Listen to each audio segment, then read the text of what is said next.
আসসালামু আলাইকুম। আমি ডাক্তার মেজবাহুল মোকাররবিন, ইউরোলজি বিশেষজ্ঞ সার্জন। আজকে একটি বিষয় নিয়ে কথা বলবো।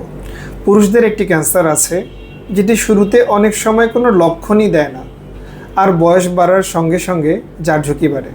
সেটি হলো প্রোস্টেট ক্যান্সার। বিশেষ করে 50 বছর বয়সের পর পুরুষদের সতর্ক হওয়া দরকার।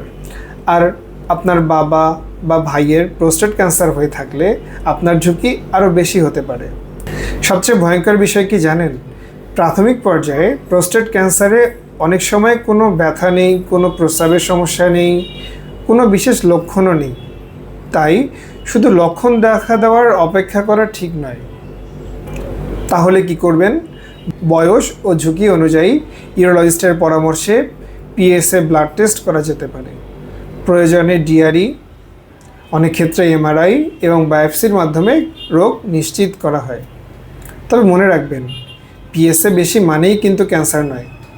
আরেকটা ভুল ধারণা দূর করি, প্রোস্টেট ক্যান্সার ধরা পড়লেই যে অপারেশন করতেই হবে তা কিন্তু ঠিক নয়। রোগের স্টেজ, গ্রেড, বয়স এবং রোগীর সামগ্রিক স্বাস্থ্যের উপর নির্ভর করে চিকিৎসা ঠিক করা হয়। তাই বয়স 50 পার হলে প্রোস্টেটকে অবহেলা করবেন না, আর পরিবারে ইতিহাস থাকলে আরও আগে সচেতন হন। মনে রাখবেন, প্রোস্টেট ক্যান্সারে ভয় নয়, সময় মতো পরীক্ষা ও সঠিক চিকিৎসাই সবচেয়ে গুরুত্বপূর্ণ। এই ভিডিওটি আপনার বাবা, ভাই কিংবা বন্ধুর সঙ্গে শেয়ার করুন। হয়তো আপনার একটি শেয়ার কারো জীবন বাঁচাতে পারে। সবাইকে ধন্যবাদ।